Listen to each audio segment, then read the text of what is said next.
Is it blinking? It is, All right, right? in 3, 2. So some of you have heard me say this already, but it bears repeating. I was only supposed to be here for 4 weeks, a year and a half ago, right? Come on. You got this. You got this. We love you, Phil. You got it. Come on.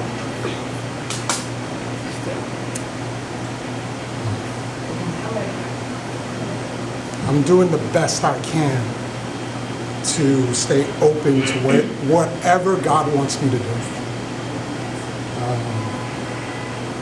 I held a vision that people would simply say that, wow, it's great that they still get along.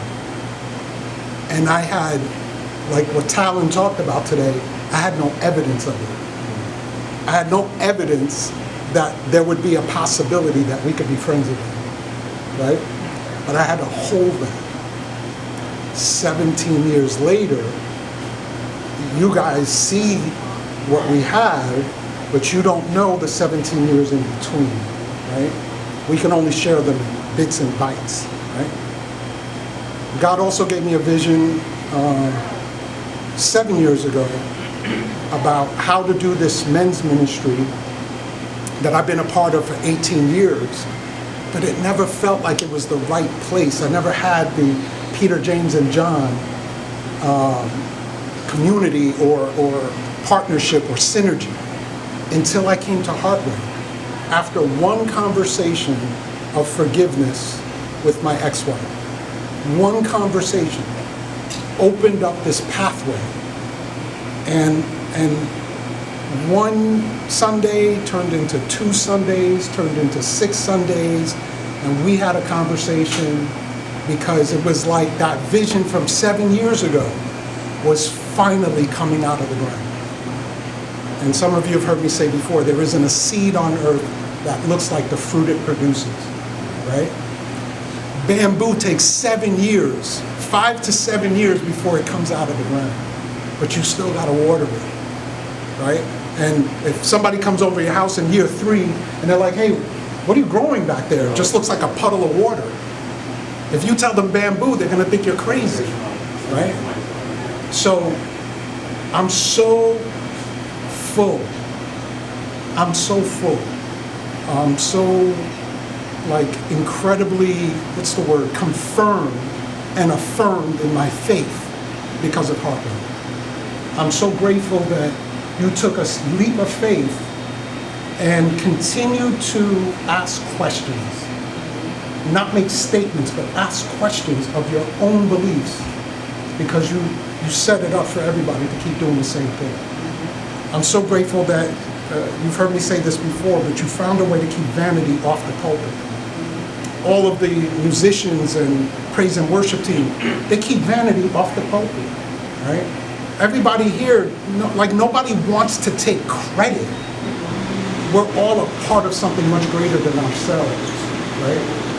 And so, as I leave this place, I know I never leave God's presence. But as I leave this place, Heartway never leaves my presence either, right? I thank you for the evidence that you keep leaving in the world by the way you show up for one another. If I can impart anything on any of you, it's how important it is to create this space outside of this space for other people. Don't wait till Sunday. Don't wait till Wednesday circles. Don't wait till the Thursday meetings, guys, that went to the retreat.